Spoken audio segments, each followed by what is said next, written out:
Di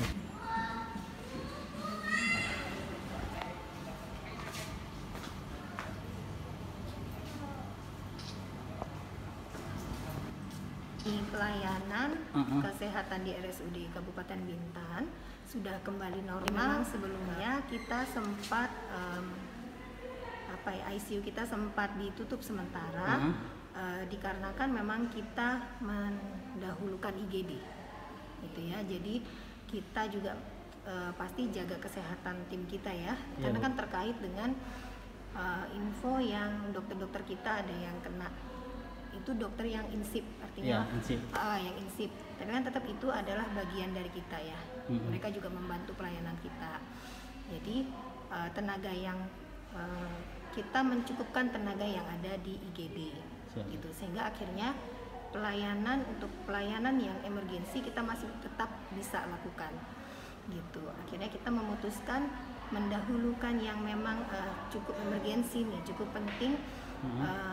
Kita tarik perawat-perawat kita untuk ke IGD, sehingga akhirnya memang kita mau nggak mau ICU ditutup sementara, ya, ditutup sementara. Sedangkan pelayanan-pelayanan yang lain tetap berjalan seperti biasanya, gitu. Jadi tidak ada perubahan.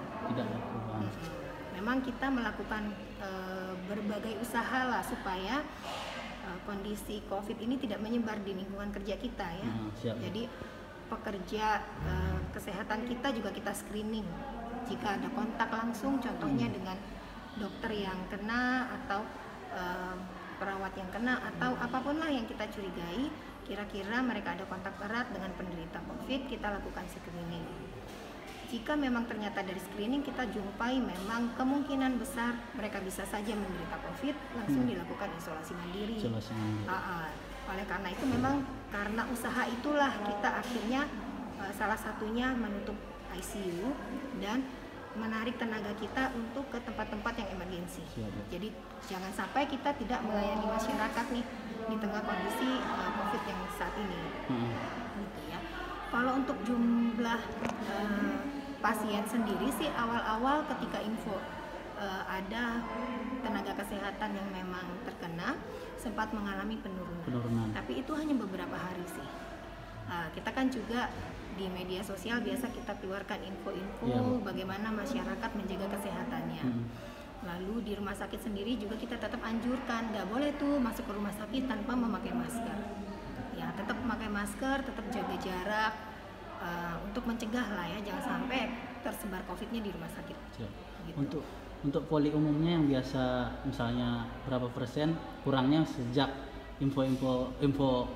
informasi misalnya ada yang terkena COVID itu Bu, pengurangannya berapa persen Bu? Misalnya untuk poli umum? Sekitar mungkin kalau di hari pertama ya, hari pertamanya yang agak bermakna mungkin sekitar kurang lebih 30%. 30% ya Bu? Tapi setelah itu hari-hari selanjutnya sih berangsur naik. Berangsur naik sih pasien-pasiennya. Untuk hari ini sampai hari ini Bu, misalnya di tengah kita sudah membuka ICU nih dan dokter sama perawat kita itu dinyatakan negatif. Itu gimana Bu?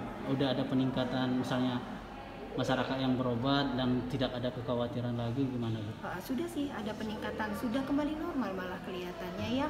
Tetap pasien-pasien itu istilahnya kepercayaannya mungkin dengan rumah sakit ini ya masih ada lah ya. Jadi kita secara jumlah sih masih kembalinya cepat. Itu paling hitung cuma 1, 2, 3 hari lah. Agak sedikit kosong, setelah itu beberapa hari kemudian sudah kembali seperti biasa. Poli apa aja Bu yang ada di kita Bu? Yang untuk spesialistik kita lumayan banyak Pak. Jadi dari ada bedah, kulit, jiwa, ortopedi, jantung, saraf, THT, mata, jadi sangat banyak sekali. Kalau untuk spesialistik kita udah lumayan lengkap lah ya. Gitu. Yang paling banyak di ini kan masyarakat poli umum ya Bu ya? Penyakit dalam Pak. Penyakit dalam. Penyakit dalam. Memang itulah ya, penyakit dalam itu kan mungkin awalnya semua keluhan biasanya mereka lebih udahlah saya ke penyakit dalam saja dulu. Nanti biasa akan dirujuk ke poli-poli yang lain sesuai dengan indikasi gejalanya. Gitu. Jadi biasa penyakit dalam tuh Pak yang banyak. Untuk di pelayanan ICU itu ada peningkatan nggak Bu? Di tengah kita sudah membuka langsung ada peningkatan pasien?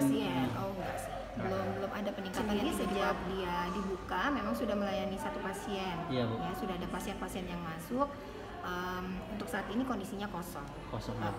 Bu, ini Bang terkait yang ada 7 nih Bu yang kemarin yang diinformasikan Pak Beni nih Bu yang terkonfirmasi positif Bu.